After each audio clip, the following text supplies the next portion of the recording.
Quand on est en couple et on décide de se marier, c'est bon, c'est souhaitable.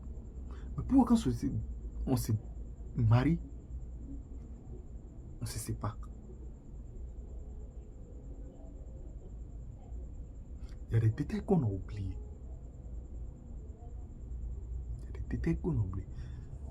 J'ai réfléchi jusqu'à...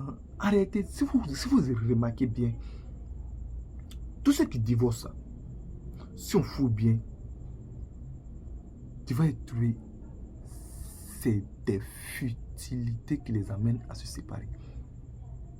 Des choses qu'à l'origine ne doivent même pas les pousser à se séparer. Des choses même qu'on peut résoudre en un clin d'œil. Mais ils ne se séparent quand même. Ils ne se séparent quand même. C'est compliqué. C'est compliqué. Quand on dit, on veut se marier, et qu'on dit pour le meilleur et pour le pire, mais pourquoi on ne respecte pas cette phrase? Pour le meilleur et pour le pire. Pourquoi on ne respecte pas? Alors qu'on a approuvé. Quand on nous a dit, on a dit oui. Mais pourquoi quand le pire arrive, chacun ne se sépare? Pourquoi on ne se sépare quand le pire arrive? Ça s'explique. Ça s'explique. Psychologiquement, ça s'explique. Même philosophiquement, ça s'explique.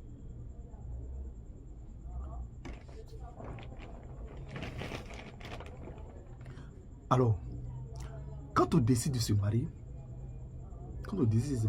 c'est que tout va bien. On est heureux. En tout cas, on vit à l'aise. Toutes nos relations sont mielleuses. Tout va bien. Et lorsque on est en face de la personne qui doit nous marier, la personne qui doit faire le mariage, voilà. Et cette personne nous dit pour le meilleur et pour le pire, et puis nous disons non. Alors qu'on sait, on est conscient que le pire va arriver, ou du moins peut arriver. On accepte comme si on est prêt pour le pire, alors qu'en réalité on n'est pas prêt pour le pire. Tout se trouve dans l'inconscience, dans l'esprit inconscient. Tout se trouve là-bas. Quand l'homme accepte quelque chose, mais ne pense pas à cette chose. Quand on vous dit plus meilleur, plus pire, plus on accepte, en réalité, quand on accepte, on ne se prépare pas au pire. Parce que nous sommes convaincus que le pire, là, ça ne va pas nous arriver. Voici l'erreur. Nous sommes convaincus que le pire ne va pas nous arriver. Parce que notre réaction, c'est tellement mielleuse. Quand on va se marier, et toi, tu vas nous dire que le pire va arriver. Nous, on ne peut pas croire. Parce qu'il n'y a pas un écran qui va nous prouver que notre relation, le pire va arriver. Il n'y a pas quelque chose qui va nous... Alors, on ne s'attend pas au pire.